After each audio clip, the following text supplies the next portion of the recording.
Aku bersumpah ya Rabb, kalau Sayyidina Ubaidillah bin Ahmad bin Isa bukan keturunan Nabi Muhammad SAW, maka aku akan hancur dunia dan akhirat. Dan kalau Sayyidina Ubaidillah bin Ahmad bin Isa adalah keturunan Nabi Muhammad SAW, maka Imad, Ori, dan semua teman-temannya yang meyakini bahwasanya Sayyidina Ubaidillah bukan cucunya Nabi Muhammad SAW, hancurkan mereka ya Allah, hinakan mereka di dunia wal akhirat, di hadapan Ka'bah.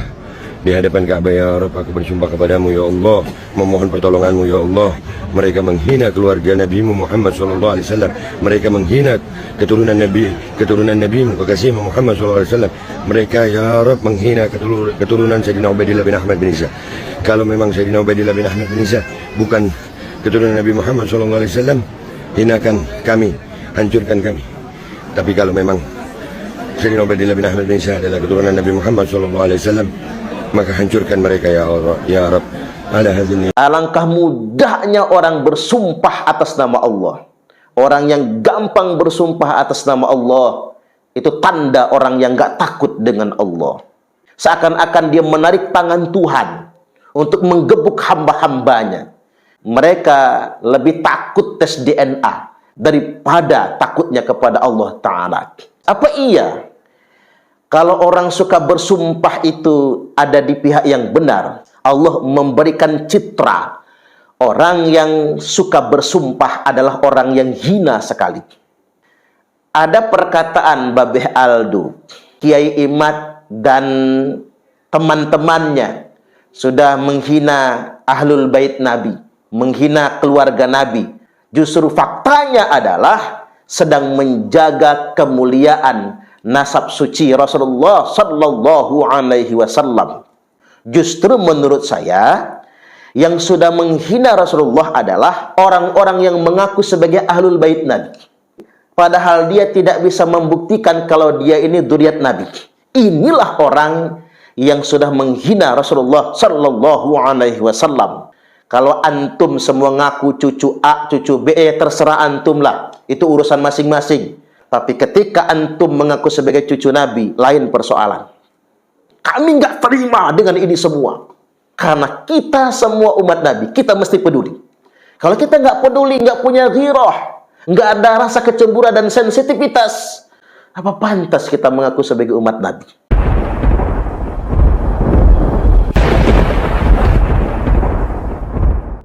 Assalamualaikum warahmatullahi wabarakatuh.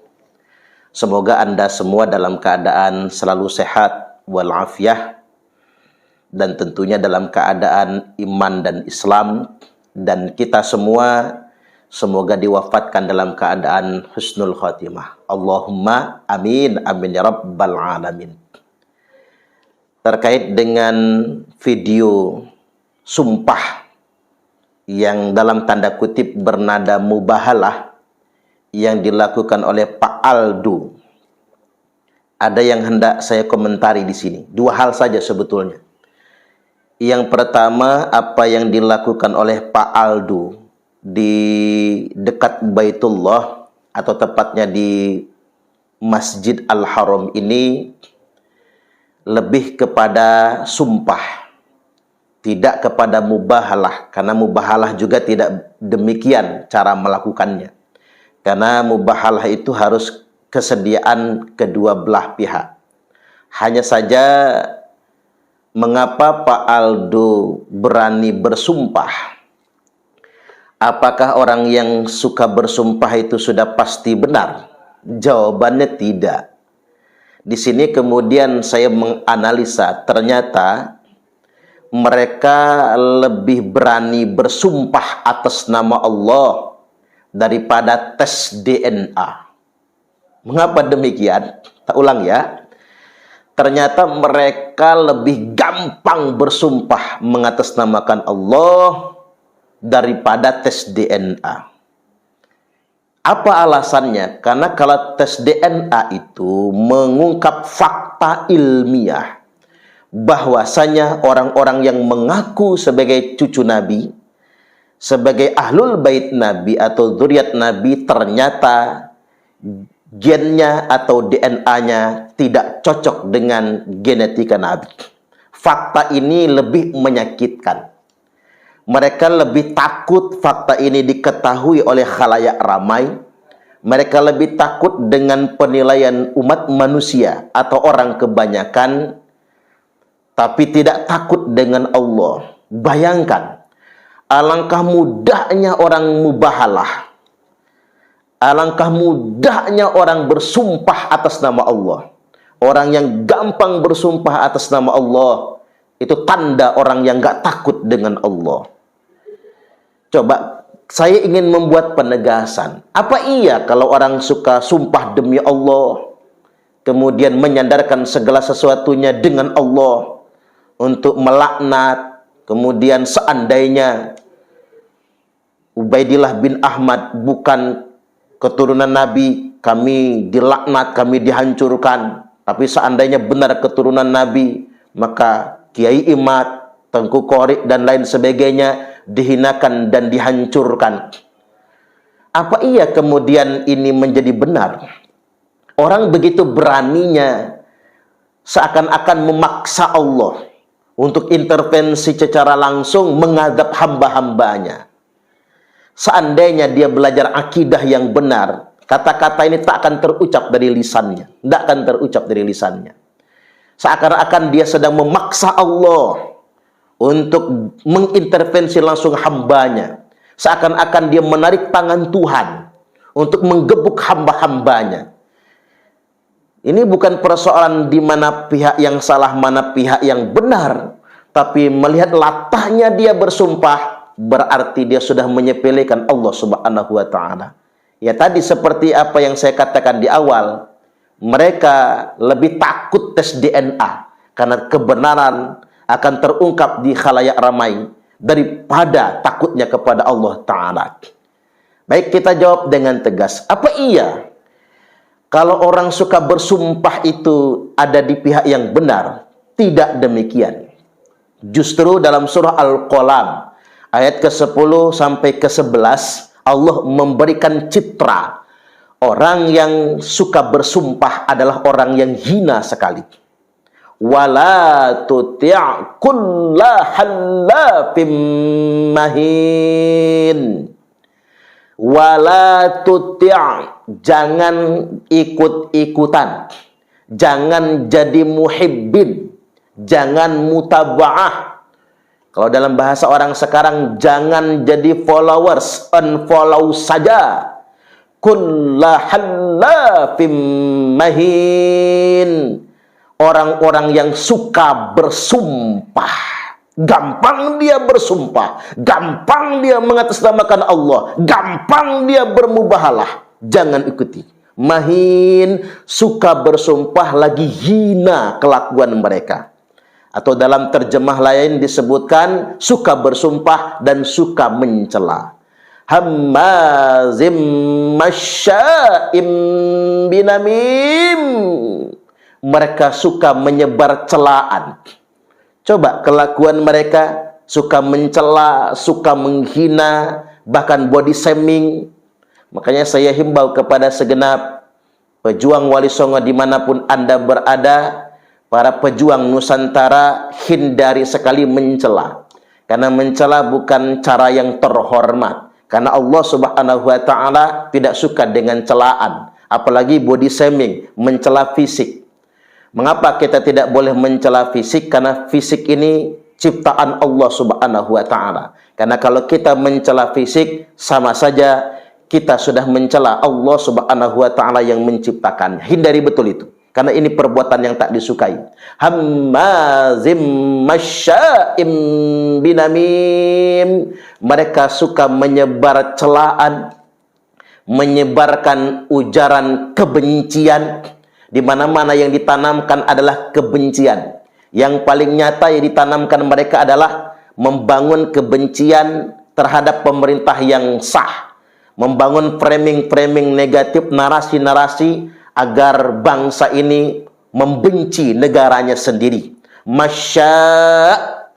Masya itu kalau dalam bahasa kitanya kesana, kesini, kesana, kemari, wara, wiri. Dalam bahasa kerennya viral. Mereka suka memviralkan hoax, berita bohong.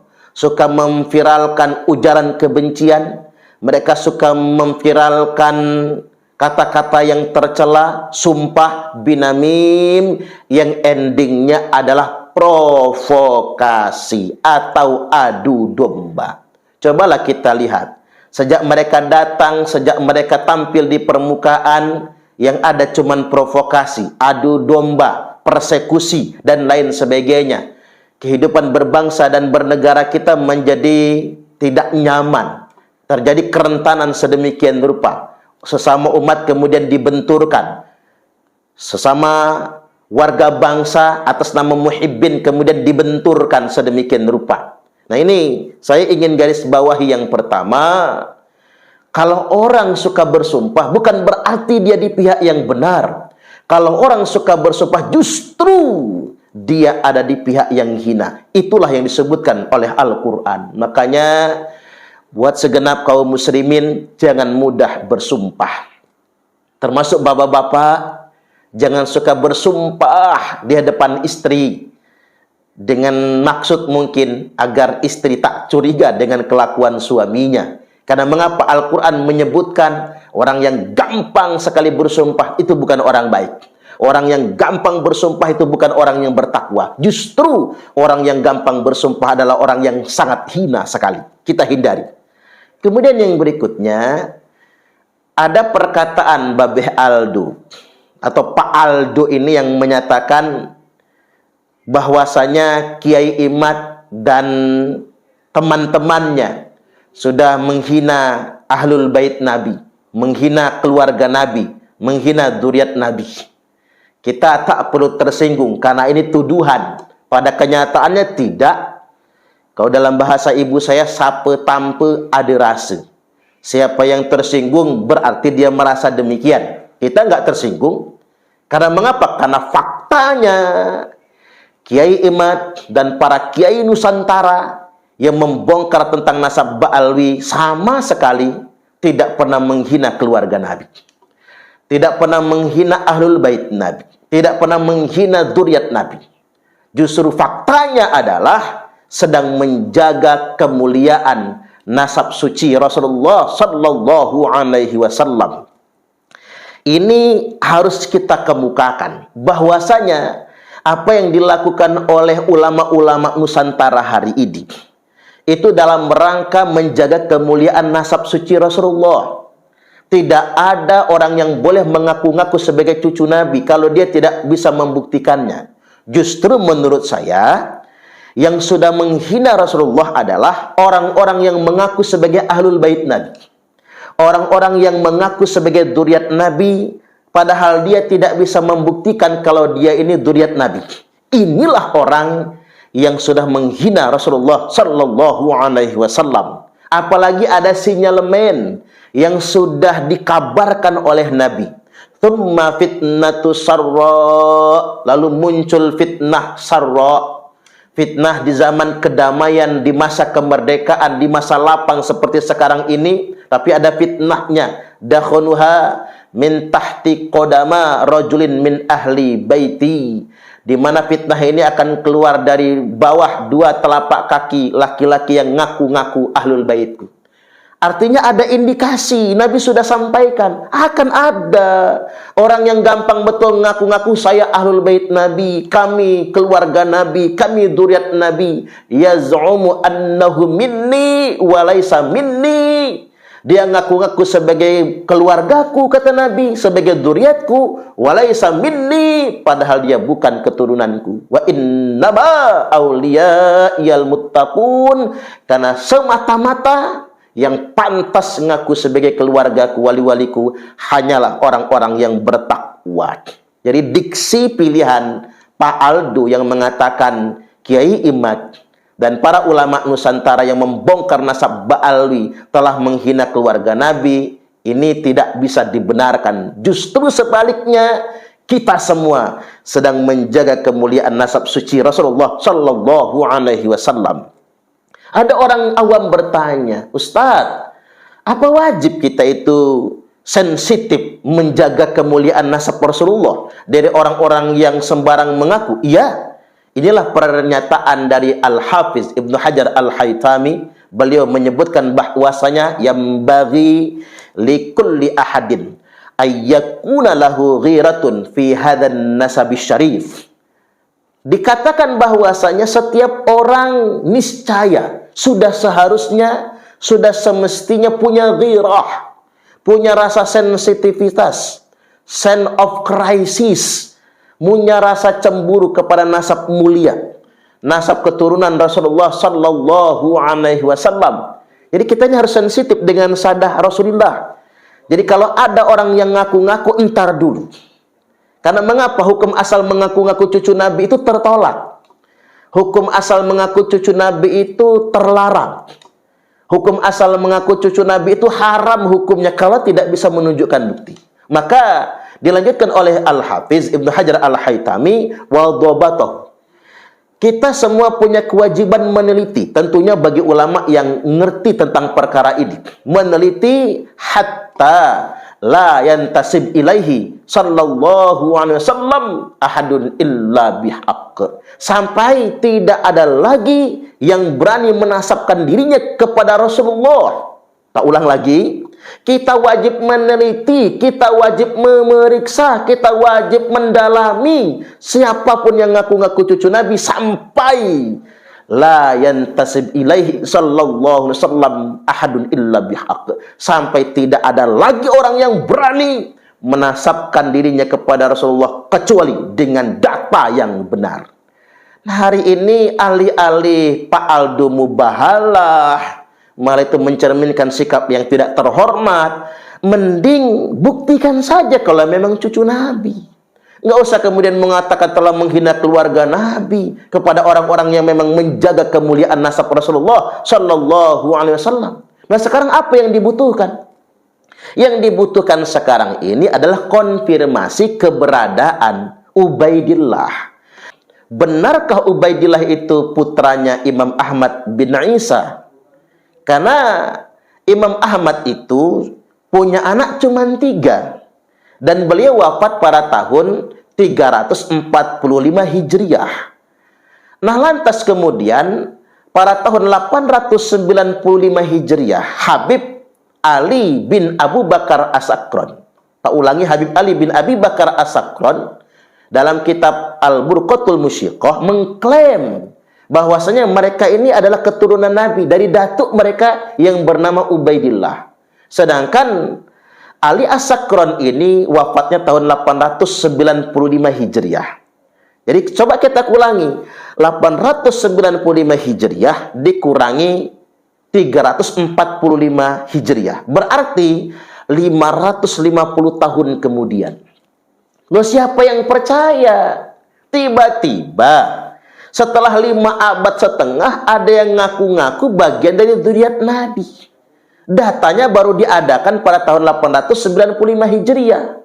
Siapa yang percaya? Oke, saya selalu buat perumpamaan awamnya beginilah. Kita buat 5 abad setengah.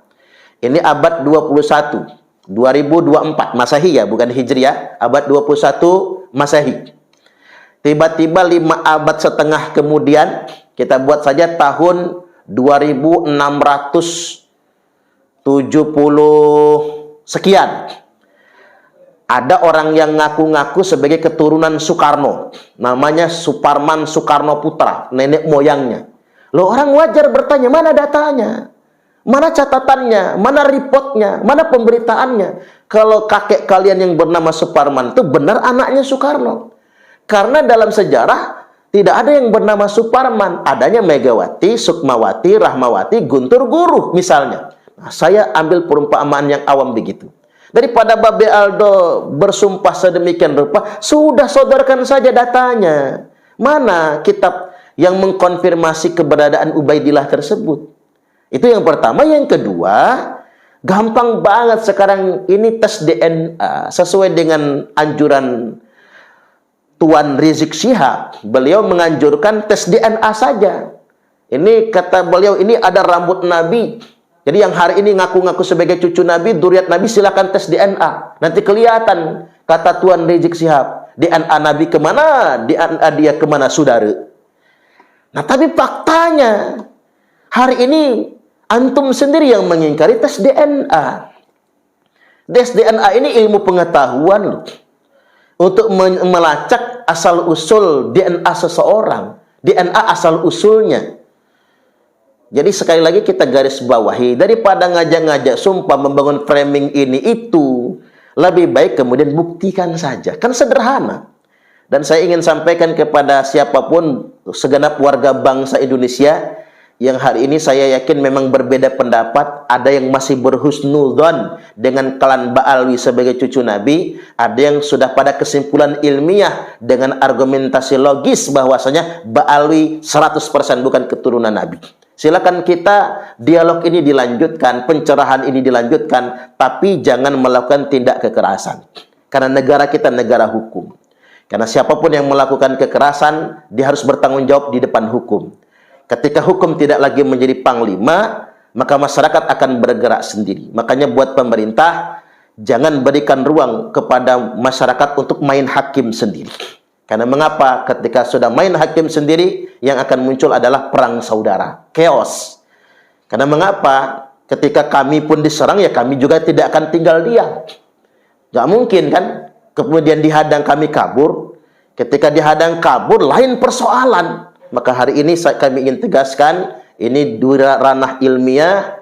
Mengapa ini menjadi wajib untuk kita kaji? Karena ini terkait dengan Rasulullah Sallallahu Alaihi Wasallam. Kalau antum semua ngaku cucu A, cucu B, terserah antum lah. Itu urusan masing-masing. Misalnya cucunya Bani ini, Bani itu, Bani apa, terserah. Tapi ketika antum mengaku sebagai cucu Nabi, lain persoalan. Makanya kalau ditanya, emang siapa anda? Kok ngurus-ngurusin nasab Ba'alwi? Jawabannya gampang bagi kami, karena kami umat Nabi. Berhenti kami jadi umat Nabi. Kalau ada yang ngaku cucu Nabi, tapi kami biarkan begitu saja. Saya ulangi, lebih baik kami berhenti jadi umat Nabi. Lebih baik kami berhenti ngaku Islam. Kalau ada orang yang ngaku cucu Nabi kami, tapi kami biarkan begitu saja. Apalagi mereka yang ngaku cucu ini nggak bisa membuktikan. Mereka yang ngaku cucu Nabi ini mengeksploitasi nama suci Rasulullah Sallallahu Alaihi Wasallam untuk kepentingan duniawi. Kami nggak terima dengan ini semua. Maka sebagai tanggung jawab sebagai umat Nabi, kami wajib melakukan ini semua. Jadi ini jawaban kepada segenap bangsa Indonesia. Kalau anda bertanya, ngapa Kiai Imad repot-repot ngurusin ini? Mengapa kita semua repot-repot ngurusin ini? Karena kita semua umat Nabi, kita mesti peduli.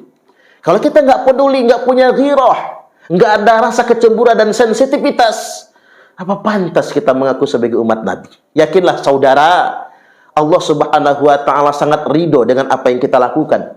Rasulullah Sallallahu Alaihi Wasallam akan gembira. Karena mengapa? Apa yang kita lakukan ini dalam rangka menjaga kemuliaan Islam ini, agar Islam tidak menjadi agama kasta.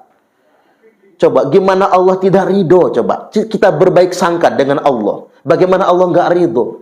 Kalau ajaran seperti ini dibiarkan, maka Islam akan menjadi kasta, agama kasta. Nanti di Islam ini seakan-akan ada struktur penganut agama paling tinggi, yakni kasta cucu Nabi, kasta Ba'alwi, di mana mereka menjadi sekelompok orang yang lebih mulia dari semua orang yang ada di muka bumi ini. Kalau ini dibiarkan, hancur, rusak ajaran Islam ini. Islam hilang egalitarianismenya. Islam menjadi agama feodal. Kemudian yang kedua, ini akan menggembirakan Rasul. Karena ada orang-orang yang mendompleng nama Rasul, mencederai kemuliaan dzurriyyat Nabi, hanya kepentingan duniawi mereka saja. Inilah kemudian yang disabdakan oleh Nabi, "Wa man batta'a bihi 'amaluhu lam yusri' bihi nasabuhu." Barang siapa yang lambat amalnya, nasab sehebat apapun tidak bisa mengejar kemuliaannya. Mengapa Nabi bersabda sedemikian rupa? Yang nasab sahih sekalipun kalau nggak bertakwa, dia nggak akan mendapatkan kemuliaan apapun. Apatah lagi nasab palsu, apatah lagi yang tidak punya datanya, mereka tidak akan mendapatkan kemuliaan apapun. Oleh karena itu Nabi sangat membenci gaya-gaya kesombongan nasab ini dengan bersabda, "Innallaha qad adhaba ankum ubiyatal jahiliyah wa ta'adumaha bi abaiha." Sesungguhnya Allah mulai hari ini pada peristiwa Futuh Mekah telah hapus dari kalian semua feodalisme jahiliyah, kesombongan jahiliyah, kelas-kelas sosial masyarakat jahiliyah, wa ta'adzumaha bi abaiha, khususnya kebiasaan orang jahiliyah yang suka membangga-banggakan nasab, membangga-banggakan leluhur, membangga-banggakan keturunan. Mudah-mudahan Anda semua tercerahkan. Semoga kita semua selalu dalam keadaan iman dan Islam, selamat dunia sampai akhirat. Wallahul muwaffiq ila aqwamit thariq. Wassalamualaikum warahmatullahi wabarakatuh. Kami adalah Laskar Sabilillah, pecinta Wali Songo dan para anbiya, pewaris peradaban Islam di Nusantara hingga berkibar bangsa Indonesia.